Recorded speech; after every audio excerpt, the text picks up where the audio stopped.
ये प्यारे बच्चों, आज हम शुरू करते हैं कक्षा 7th का गणित का वर्कबुक का लेसन नंबर 4 सरल समीकरण। तो हम आपको बता दें, इसके जो पिछले पार्ट 2 था इसमें हमने 48 पेज तक कर लिया था। आज हम 49 नंबर पेज से इस वीडियो को शुरू करेंगे। अब हम 17 नंबर सम से शुरू कर रहे हैं। दाईं ओर लिखे समीकरण को एक चरण हल कर लिखा गया है, परंतु वे ऊपर नीचे हो गए, तुम सही जोड़ निकाल लो। तो यानी जो पहला स्टेप है वो इसका हल करके लिखा गया है। जैसे यहाँ पर 3x + 5 बराबर -5 है पहले सम में, तो अब हम जो प्लस का 5 है तो दोनों ओर हम माइनस कर देंगे, तो इसके साथ मैच होगा नीचे वाले के साथ। यहाँ से हम इसके साथ मैच कर देंगे।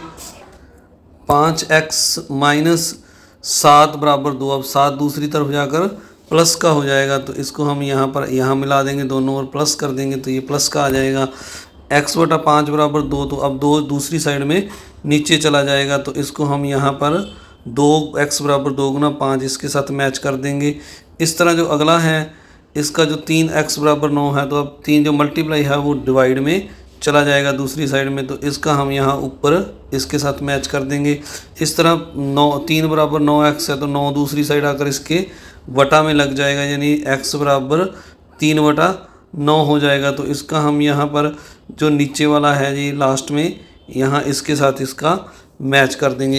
इसके बाद 5x बराबर -7/5 है, तो ये 5 दूसरी साइड में चला जाएगा, तो यहाँ पर जाकर ये मल्टीप्लाई का हो जाएगा, तो इसको हम यहाँ ऊपर वाले के साथ मैच कर देंगे। इस तरह आगे जो है इसके बाद 3x ब्रैकेट में x - 3 बराबर 9, तो अब 3 जो है नीचे जाकर डिवाइड में हो जाएगा, तो यहाँ पर इसके साथ मैच कर देंगे। अब 3/x बराबर 7 है, तो सबसे पहले हम 7 के साथ x की गुना कर देंगे, तो ये 3 बराबर 7 गुना x आ जाएगा।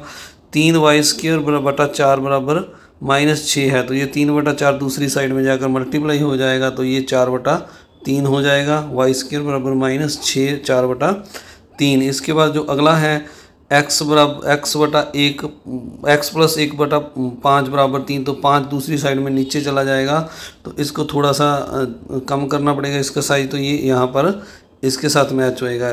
तो इस तरह आपने इनको सभी को मैच करना है। आपको थोड़ा सा इसको क्लोज करके पूरा दिखा देते हैं एक बार, तो ये यहाँ पर ये सारे आपस में मैच हो रहे हैं, आपने इनको देखकर मैच कर लेना है। इसके बाद जो अगला प्रश्न है इसमें हमें यहाँ पर लिखा हुआ है, दिए गए निम्न समीकरण के कथनों के रूप में लिखो। तो x + 5 बराबर 38 है, तो x में 5 जोड़ने पर 38 प्राप्त होता है। इस तरह कथन के रूप में आपने लिखना है। इसके बाद इसका अगला पार्ट जो है इसमें हमें लिखा हुआ है x/5 बराबर 7, तो x को जो 5 से भाग करके 7 प्राप्त होता है।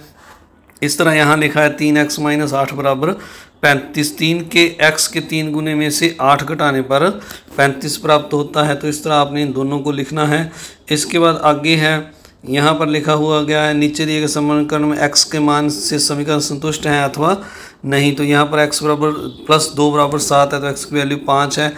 अगर 5 को यहाँ x पर भरेंगे तो ये 5 + 2 बराबर 7 आ जाएगा, यानी बराबर में भी 7 है तो हाँ आ जाएगा। यहाँ पर 21 है, तो 7x/2 है, तो x की वैल्यू हम 8 भरेंगे, तो 7 गुना 8/2 इसको काटेंगे तो ये 4 आ जाएगा। 4 को 7 के साथ गुना करेंगे तो 7 चौका 28 आ जाएगा, और दूसरी साइड में 21 है, तो ये बराबर नहीं है। इस तरह 2x + 3 बराबर 19 है, तो 2x की जो x की वैल्यू हम 4 भरेंगे, तो 2 गुना 4 + 3 4 दूनी 8 + 3 11 आ जाएगा, ये भी बराबर 19 के बराबर नहीं है। तो यहाँ पर 5x - 2/4 बराबर 2 है, x की वैल्यू 2 भरेंगे हम, तो 5 गुना 2 x की वैल्यू हमने 2 भर दी -2/4, तो 5 दूनी 10 में से 2 माइनस करेंगे तो ये 8/4 आ गया। इसको काटेंगे तो 2 आ जाएगा, दूसरी साइड भी 2 है, तो ये बराबर है, हाँ लिख देंगे, वैल्यू संतुष्ट करती है। इसके बाद आगे लिखा हुआ है, अपने साथियों से चर्चा करो कि x के किस मान से समीकरण संतुष्ट है। ये हमने कर दिया। आगे 20 नंबर में लिखा है, सारणी में दिए गए मान निम्न समीकरण हल करो और बताओ कि किस मान के लिए समीकरण के दोनों पक्ष बराबर हैं। तो यहाँ पर x - 2 बराबर 3x - 8 लिखा है। तो सबसे पहले हमने यहाँ पर x की वैल्यू 0 ली, तो यहाँ 0 भरेंगे तो इस साइड -2 आ जाएगा, और यहाँ 0 भरेंगे तो ये भी 0 हो जाएगा, बराबर -8 आ जाएगा, यानी 0 - 2 बराबर 2, और दूसरी साइड में 3 गुना 0 - 8 किया तो ये -8 आ गया, ये बराबर नहीं है। इस तरह अगला जो है x की वैल्यू 1 भरेंगे, तो x की वैल्यू यहाँ 1 भरी, तो 1 - 2 बराबर -1 आ गया।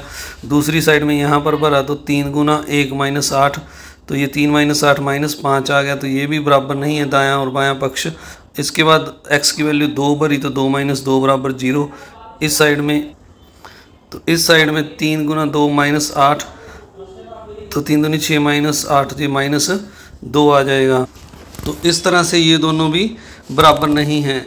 अगला है x की वैल्यू 3 भरेंगे तो 3 माइनस 2 बराबर 1, यहाँ पर भरेंगे तो 3 गुना 3 माइनस 8, 9 माइनस 8 हो गया, तो ये 1 आ गया। तो यहाँ पर दोनों और 1 आ रहा है, तो x की वैल्यू 3 के लिए ये दोनों मान बराबर हैं। इसके बाद अगला है जो यहाँ पर लिखा हुआ है, समीकरणों के सामने दिए x के विभिन्न मान समीकरण में रखकर जांच करो कि सही है हल या उस पर गोला लगाओ। जो हल सही है उस पर हमने इनमें से गोला लगाना है। तो यहाँ पर पहले 3x माइनस 4 बराबर माइनस 4 है, तो यहाँ पर x की वैल्यू हमने जो है 3 माइन पहले हमने 1 भरनी है, फिर 0, फिर ये बारी बारी से भर कर चेक कर सकते हैं आप। जहाँ दूसरा तरीका है प्यारे बच्चों, 3x माइनस 1 बराबर माइनस 4 है, तो 3x बराबर हम 1 को दूसरी साइड में ले जाकर प्लस कर देंगे, तो ये 4 में से 1 माइनस हो जाएगा, तो माइनस 3 आ जाएगा। और ये जो दूसरा 3 है यहाँ पर ये नीचे जाकर डिवाइड हो जाएगा 3/3, 3 को 3 के साथ काट देंगे तो ये माइनस 1 आ जाएगा x की वैल्यू। तो यानी जो x की वैल्यू माइनस 1 है आपने उस पर सर्कल कर देना है। इसके बाद जो दूसरा है 4x बराबर माइनस 12, तो 4 नीचे जाकर डिवाइड हो जाएगा, तो x बराबर माइनस 12/4, इसको काटेंगे तो ये माइनस 3 आ जाएगा, 4×3 12। तो ये x की जो माइनस 3 वैल्यू इस पर आपने सर्कल लगा देना। इस तरह 3x माइनस 1/2 बराबर 1 है, तो इसको सॉल्व करेंगे तो 2 नीचे जाकर मल्टीप्लाई हो जाएगा 1 के साथ, 2 1 2 आ जाएगा और 1 प्लस हो जाएगा दूसरी साइड में जाकर। तो x बराबर ये 3x बराबर में 3 आ जाएगा और 3 नीचे ले जाकर हम डिवाइड कर देंगे तो 3/3 ये कट जाएगा, तो x की वैल्यू 1 आ जाएगी। 1 पर आपने सर्कल लगाना है।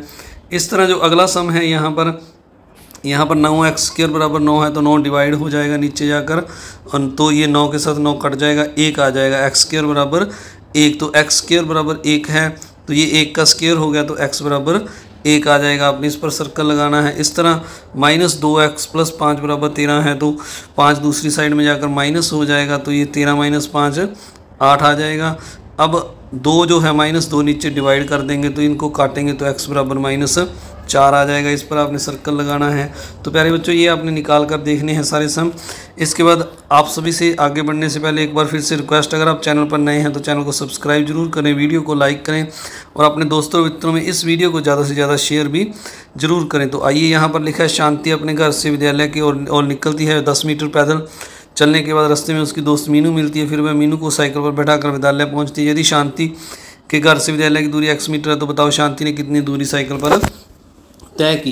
तो अब प्यारे बच्चों यहाँ पर ये बताया गया है हमें, स्कूल और जो सारी दूरी है घर के बीच की 10x मीटर है, और उसने जो दूरी है यहाँ पर ये 10 मीटर दूरी है जो साइकिल से मतलब दूरी साइकिल उसने पैदल दूरी तय की, और जो शेष ये सारी दूरी है जो उसने साइकिल से यानी कहने का मतलब ये कि x यहाँ तक उसने जो सारी दूरी ये x मीटर है और 10 मीटर पैदल चली, तो साइकिल पर वो कितना चली, हम x में से 10 को माइनस कर देंगे तो x - 10 मीटर आ जाएगा। इसके बाद अगला सम है यहाँ पर लिखा हुआ है, और इसके बाद 23 नंबर सम है, नीचे दी गई परिस्थितियों के लिए उपयुक्त समीकरण बनाइए। नीशु का कद 80 सेंटीमीटर है, उसकी माताजी उसके कद से दुगने से 5 सेंटीमीटर कम है। तो नीशु का हम कद मान लेंगे x सेंटीमीटर है, तो और उसकी माताजी का कद उसके दुगने से यानी उसके दुगने से 5 सेंटीमीटर अधिक है, कम है सॉरी, तो ये कम है इसलिए नीचे की ओर दिखाया है। तो इसको हम 2 को x के साथ गुना कर देंगे, 2x दुगना हो गया और -5 कर देंगे, तो ये 2x - 5 आ जाएगा। यदि नीशु का कद 80 सेंटीमीटर है, तो हम 2 को 80 के साथ गुना करेंगे, दुगना करेंगे यानी 5 माइनस कर देंगे, 160 - 5 155 सेंटीमीटर उसका कद आ जाएगा नीशु की माताजी का।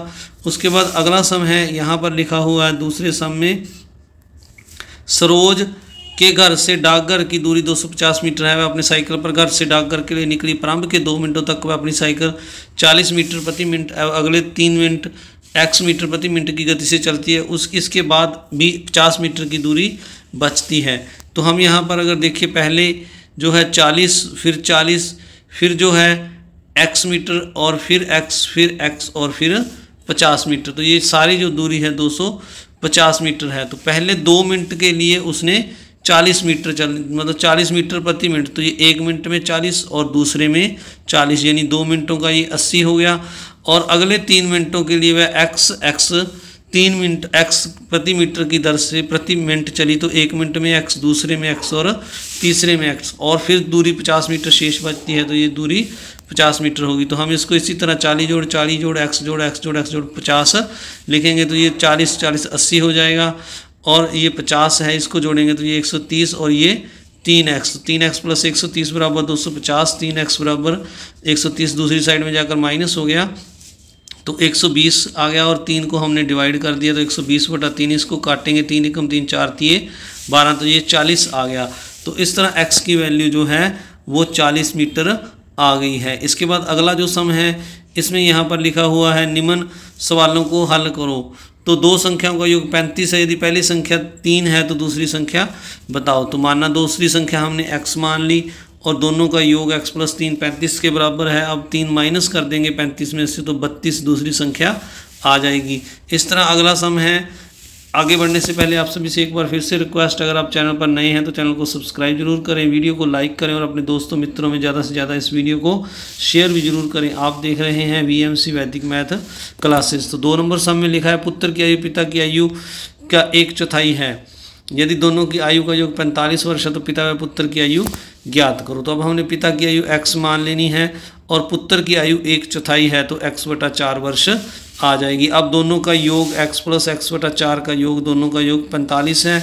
हम इस समीकरण को हल करेंगे तो यहाँ पर हमें x की वैल्यू 36 आ जाएगी, यानी जो पिता की आयु है वो 36 वर्ष आ जाएगी। और पुत्र की 4/4 है तो 4 से डिवाइड करेंगे 36 को, तो 4 एकम 4 9 चौका 36, तो पुत्र की आयु 9 वर्ष आ जाएगी। इसके बाद अगला जो सम है इसमें हमें यहाँ पर दिया हुआ है एक संख्या का दुगना और तिगना मिलकर 25 हो जाता है, वह संख्या ज्ञात करो। तो हमने संख्या x मान लिया, अब इसका दुगना किया 2x और तिगना 3x, और दोनों को जोड़ा तो 25 के बराबर आता है। 2x और 3x को जोड़ेंगे तो 5x बराबर 25 और 5 के साथ डिवाइड कर देंगे 25 को, तो x की वैल्यू 5 यानी संख्या 5 आ गई है। इसके बाद अगला सम है, इसमें लिखा है किसी संख्या में 20 घटाकर 40 जोड़ने पर 75 प्राप्त होता है। अब संख्या हमने x मान लेनी है, इसमें पहले 20 घटा देना है फिर 40 जोड़ देना है, तो ये 75 के बराबर आ जाएगा।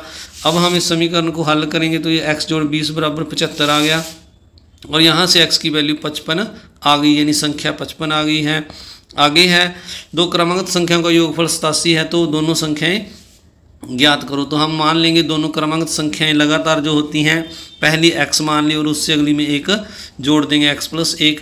अब दोनों को जोड़ेंगे तो ये 47 के बराबर है, और इस समीकरण को हल करेंगे तो हमारे पास x की वैल्यू 23 आ जाएगी, यानी पहली संख्या 23 आ जाएगी और अगली 24 1 जोड़ देंगे तो 24 आ जाएगी। इसके बाद अगला सम है, एक विद्यालय की कक्षा 7 विद्यार्थी, कक्षा 7 में 35 विद्यार्थी हैं। यदि लड़कों की संख्या लड़कियों की संख्या से दुगनी हो तो कक्षा में लड़के व लड़कियों की संख्या ज्ञात करो। तो हम लड़कियों की संख्या x मान लेते हैं और लड़कों की दुगनी है तो 2x। अब कुल विद्यार्थी दोनों को जोड़ेंगे तो x + 2x बराबर 35 और 3x बराबर 35 आ गया। इसको हम सॉल्व करेंगे तो यहाँ पर x की वैल्यू हमारे पास 35/3 आ जाएगी, यानी ये जो सम है इसकी जो स्टेटमेंट है थोड़ी सी गलत है, इसलिए हम इस सम को यहीं पर छोड़ देते हैं। तो आप सभी को अब आगे जो लास्ट पेज है उस पर बता देते हैं यहाँ पर क्या लिखा हुआ है। तो ये क्रियाकलाप है प्यारे बच्चों। यहाँ लिखा है पहला पद, कोई भी संख्या अपने मन में सोचो, उतनी ही संख्या अपने दोस्त की लो और उस पहली संख्या में जोड़ो। अब उसमें 10 जोड़ दो। अब क्या बची संख्या 5 है, बची संख्या में से दोस्त की संख्या दोस्त को दे दो, अब प्राप्त संख्या को 2 से भाग दे दो। तो इस तरह प्यारे बच्चों ये क्रियाकलाप आपने अपने दोस्तों के साथ करना है। आप सभी का इस वीडियो को देखने के लिए बहुत बहुत धन्यवाद। अगर आप चैनल पर नए हैं तो चैनल को सब्सक्राइब करें, वीडियो को लाइक करें और इस वीडियो को प्यारे बच्चों शेयर भी जरूर करें। Thank you very much.